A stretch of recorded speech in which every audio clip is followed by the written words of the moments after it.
बीच आज मैं देश की सुरक्षा व्यवस्थाओं को लेकर जिनकी जिम्मेवारी तय होती है उनके संबंध में कुछ कहने आया हूं और कुछ उनके स्टेटमेंट को, उनके जिम्मेवारी भरे भाषणों को भी सुनवाना चाहता हूं। मैं आज अमित शाह जो गृह मंत्री हैं भारत के, यानी भारत सरकार के, यानी भारत में हर एक व्यक्ति की सुरक्षा व्यवस्था की जिम्मेवारी उन्हीं के कंधों पे होती है। इवन कि भारत के प्रधानमंत्री की सुरक्षा की 100% जिम्मेवारी उन्हीं के कंधों पे होती है, जिसका लगभग 1 महीने से ऊपर हो गया उनके ऊपर हुए हमले एवं उनके ऊपर हुई चूक को लेकर अब तक कोई भी क्लियरिफिकेशन उन्होंने नहीं दिया। किसकी जिम्मेवारी में खोट थी यह तय नहीं हुई, बस चुनावी राज्य चल रहा है और चुनावी जुमलेबाजी के तहत वो बातें खत्म हो गई। लेकिन मैं आज जो बात करने जा रहा हूँ, मैं अमित शाह का एक वीडियो आपको दिखाना चाहता हूँ और आप उस वीडियो के माध्यम से यह देखिए और यह समझने का प्रयास करिए क्या कि कौन सी परिस्थिति है कि भारत के गृह मंत्री इस तरीके का बयान देते हैं। आपने इसमें बहुत सारे बयानों को देखा होगा, उनके दिए गए बहुत सारे स्टेटमेंट को आपने सुना होगा, समझा होगा। लोग ओवैसी के लिए जो जवाबदेही और जिम्मेवारी तय करने की बात उन्होंने कही और यह कहा, जो मैं खास तौर पे आज कहने आया हूँ, समझने आया हूँ और आपको बताने यह भी आया हूँ कि इस बात को समझिए कि भारत के गृह मंत्री ने इस बात को कहकर अपनी कद को छोटा तो किया ही किया, बल्कि भारत की संवैधानिक संरचना जो कि अपराधियों के लिए या अपराध के खिलाफ होती है, उसको लेकर के उनका अपराध के प्रति समर्थन देखकर मुझे ताज्जुब होता है। और तब जब वो संसद में इस तरीके का बयान देते हैं, मैं आपको बता दूं कि मैं बयान सुनाने से पहले थोड़ा सा आपको इंडिकेट कर देता हूं। लगभग 3 मिनट का यह खास उनका स्टेटमेंट है, वीडियो है, जो सांसद टीवी के माध्यम से लिया गया है। आप इसे सुनेंगे तो लगभग 1 मिनट 38 सेकंड के बाद, यानी कि जब मैं वीडियो शुरू करूंगा तो लगभग 1 मिनट 38 सेकंड के बाद अमित शाह के भाषण में आप सुनेंगे, स्टेटमेंट देखेंगे जो सदन में उन्होंने दिया। उसमें उन्होंने कहा कि ओवैसी जी के द्वारा, यानी जो सांसद है, उन्होंने कहीं सूचना नहीं दी या वहाँ के जिला प्रशासन को सूचना नहीं दी कि उनका कोई कार्यक्रम है और जिसके संबंध में एक प्रोटोकॉल इस देश में चलाया जाता है। दुकान जो चलता है इस देश में, उस दुकान की बात वो कर रहे थे अमित शाह, जो कि भारत के गृह मंत्री है, कि किस ओवैसी जी ने सूचना किसी को नहीं दिया था कि उस थाने क्षेत्र में वहाँ से उनको गुजरना है, चाहे जो भी कार्यक्रम करना हो। पहले सुन लीजिए, फिर मैं इस पे आगे अपनी बात रखूँगा। आइटम नंबर 18 माननीय गृह मंत्री जी। माननीय अध्यक्ष जी, दिनांक 3 फरवरी 2022 को सायंकाल लगभग 5:20 बजे श्री असदुद्दीन ओवैसी सांसद लोकसभा किठौर मेरठ उत्तर प्रदेश से एक जनसंपर्क कार्यक्रम करने के बाद दिल्ली लौट रहे थे। जब उनका काफिला Chhijarsi toll plaza national highway 9 थाना पिलखुवा जनपद हापुड़ उत्तर प्रदेश से गुजर रहा था, 2 अज्ञात व्यक्तियों द्वारा उनके काफिले पर गोलियां चलाई गई। इस घटनाक्रम में श्री ओवैसी सुरक्षित बच गए, लेकिन उनके वाहन के निचले भाग में 3 गोलियों के निशान दिखाई दिए। उक्त घटना को 3 गवाहों ने भी देखा है। इस संदर्भ में एक प्रथम सूचना रिपोर्ट अपराध संख्या 45/22 अंतर्गत धारा 307 भारतीय दंड संहिता और धारा 7 आपराधिक कानून अधिनियम 1932 थाना पिलखुआ जनपद हापुड़ में पंजीकृत किया गया और इसकी विवेचना की जा रही है। श्री ओवैसी का जनपद हापुड़ में पूर्व से कोई कार्यक्रम नियत नहीं था और न ही उनके आवागमन के बारे में कोई पूर्व सूचना जिला नियंत्रण कक्ष को प्राप्त हुई थी। श्री ओवैसी घटना के पश्चात सुरक्षित दिल्ली वापस पहुंच गए। जनपद के वरिष्ठ अधिकारियों द्वारा घटनास्थल का निरीक्षण किया गया। विवेचना के क्रम में स्थानीय पुलिस ने त्वरित कार्यवाही करते हुए 2 अभियुक्तों को गिरफ्तार किया और उनमें से 2 अनधिकृत पिस्तौल और 1 ऑल्टो कार की बरामदगी की गई। घटनास्थल और वाहन का फॉरेंसिक टीम द्वारा सूक्ष्मता से जांच किया जा रहा है और साक्ष्य एकत्रित किए जा रहे हैं। दोनों अभियुक्तों से उत्तर प्रदेश पुलिस द्वारा पूछताछ की जा रही है। जनपद में कानून और व्यवस्था की स्थिति नियंत्रण में है और सामान्य है।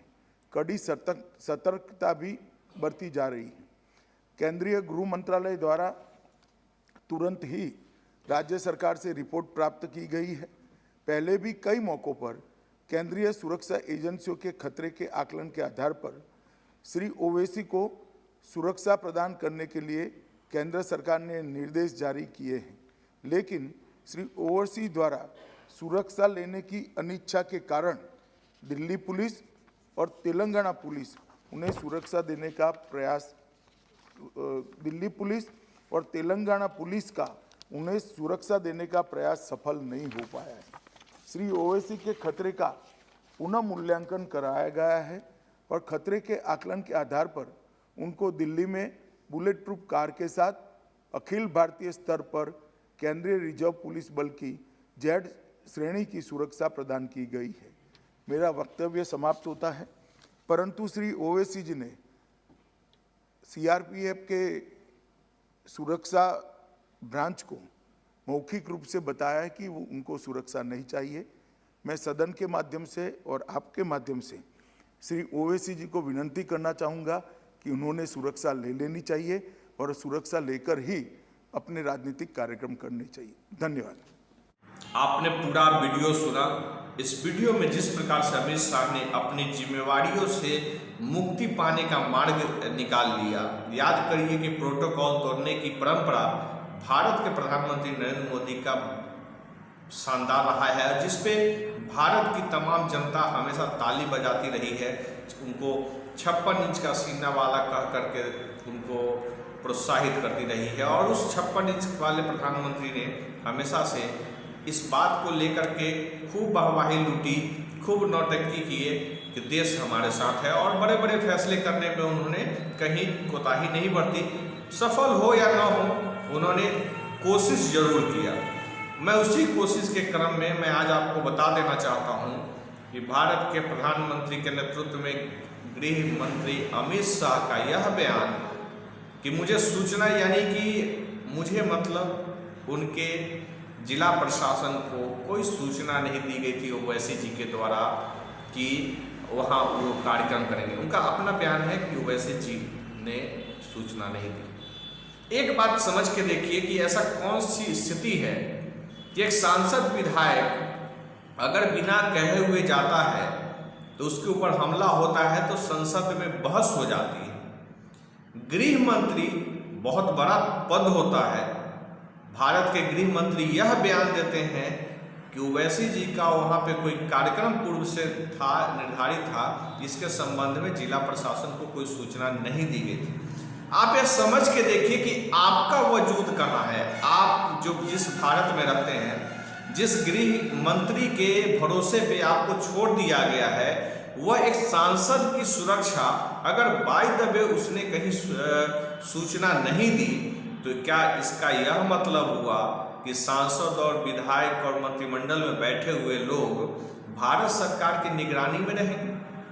वह अपनी राजनीतिक हो, सामाजिक हो या अपने पारिवारिक जीवन जीने के लिए अमित शाह के ऊपर डिपेंडेंट हो, यानी कि भारत के गृह मंत्री के अधीन हो। एक ऐसा भारत बनाया जा रहा है कि आप समझ के यह देखिए कि मैं लगातार कहता हूं कि भारत में पुलिसिंग व्यवस्था बहुत ही डल है, निचले तबके का है और नीचता के इसमें जो भी पैमाने हैं वो संसार खुद हो जाती है नीचता वैशाली बिहार भारत के पुलिसिंग सिस्टम को देखकर। आप समझ के यह देखने का प्रयास भी करिए कि भारत के गृह मंत्री यह बयान कैसे देते हैं कि सूचना नहीं दी गई थी।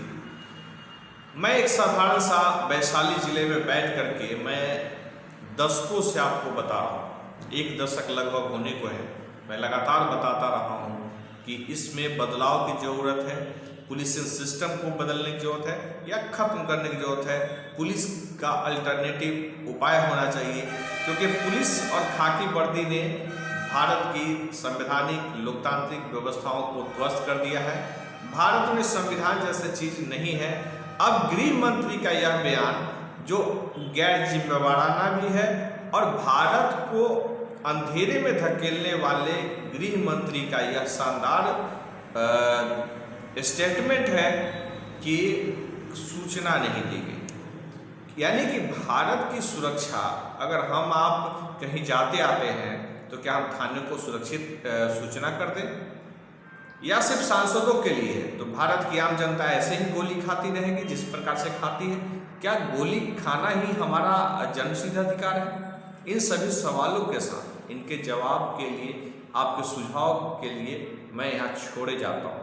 मैं उम्मीद करूँगा कि आप इस पे अपना खास स्टेटमेंट जरूर देंगे, अपनी टिप्पणी से जरूर अवगत कराएंगे।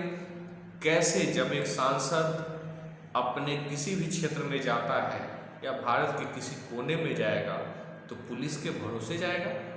यानी कि हम भारत को भारत बनाने की तरफ नहीं बढ़कर इसे अपराधियों की धरती बना रहे हैं और लोकतांत्रिक और असंवैधानिक कानूनी प्रक्रियाओं के तहत हम लोगों को गुलाम बनाने के प्रक्रियाओं में आगे बढ़ रहे हैं। यानी भारत पुनः गुलामी की जंजीरों से जकड़ा जाएगा, कभी विदेशियों के द्वारा तो कभी अपने लोगों के द्वारा।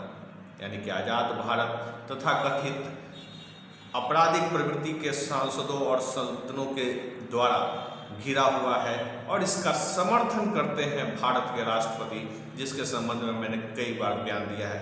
फिर इस पे मैं आगे भी बात रखूँगा। आप सभी का शुक्रिया और बहुत बहुत धन्यवाद।